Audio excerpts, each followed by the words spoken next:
How PM's security is planned. A protest in Punjab left the PM's cavalcade stranded on a flyover on Wednesday. What goes into the security planning ahead of a PM's visit? Which agencies are involved and what happens if there is a change in plan?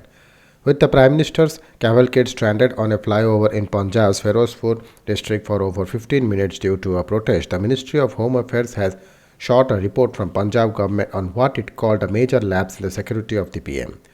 How is PM security planned?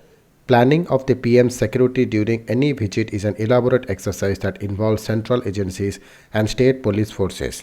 Broad guidelines are laid down in what is called the SPG's Blue Book. 3 days before any planned visit, the SPG Special Protection Group, which is responsible for PM security, holds a mandatory advice security liaison with everyone involved in securing the event, including intelligence bureau officials in the concerned state police officials and the concerned district magistrate. Every minute detail is discussed. Once the meeting is over, an ASL report is prepared based on which all security arrangements are made.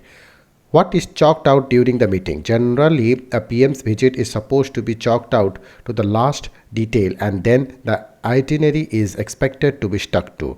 The meeting discusses how the PM would arrive by air, road, or rail, and once he lands, how he would reach the venue of his program.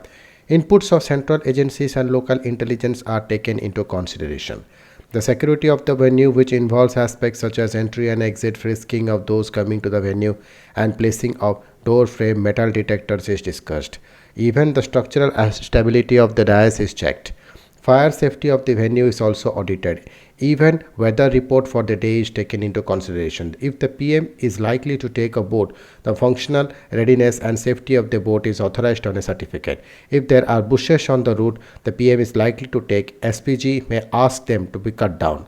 Narrow patches of the route are mapped and more men are asked to be posted there for route security, said a senior police officer who has managed security of multiple visits by PM Narendra Modi. Who is responsible for that? SPG only gives proximate security. When PM is traveling to any state, it is the responsibility of the state police to ensure overall security. They have the responsibility of intelligence gathering, route clearance, venue sanitation, and crowd management. Former UP DGP OP Singh, who has served in the SPG earlier, said central intelligence agencies are responsible for providing inputs about any threat. However, it is the SPG that takes the final call on how the security is to be arranged. Sources said the SPG never allows the PM's movement until the local police gives the go-ahead. Sources said the state police are also supposed to conduct anti-sabotage checks and secure the route by placing not only men on the roads but also snipers on rooftops.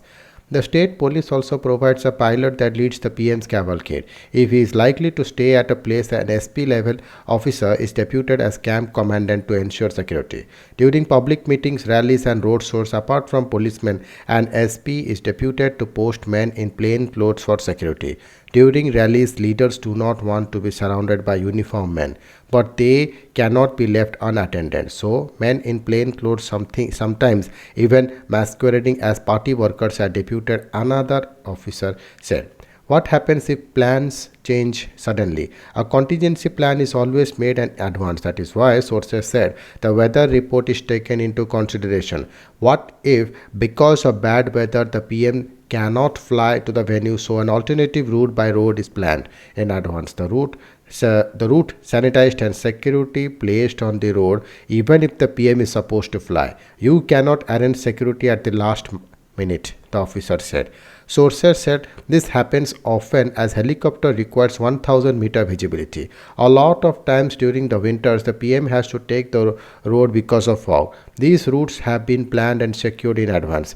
If for any reason the route is found to be not clear, the state police does not give the go-ahead. The visit is cancelled, the officer said.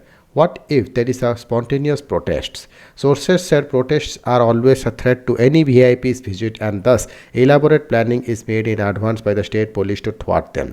Generally, local intelligence has inputs on which groups are planning a protest and preventive action is taken. There is a list of suspicious people or potential protesters with the local police. They are picked in advance. Physical and electronic surveillance is mounted to gather information on such surprises.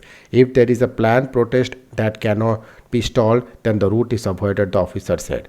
What happened in Punjab? While Punjab CM Charanjit Singh Shani has claimed that PM had a sudden change of plan, the Home Ministry has claimed the PM's program was communicated in advance. He proceeded to travel by road after necessary confirmation of necessary security arrangement by the DGP Punjab Police, the ministry said in a statement. OP Singh found fault with the Punjab police. In the case of Punjab, when PM chose to travel by road because of bad weather, it was the responsibility of the local police to sanitize the entire route, place snipers on rooftops. SPG never allows the PM to move unless it has got the go-ahead from the local police about the security of the route. In the present case, Singh said the PM was totally exposed atop a flyover for over 15 minutes. This was not even a road cross section. It simply means that the local police failed to secure the entry and exit of the flyover. Let's remember, Punjab is a state bordering Pakistan. This was a serious security lapse, he said. Thank you.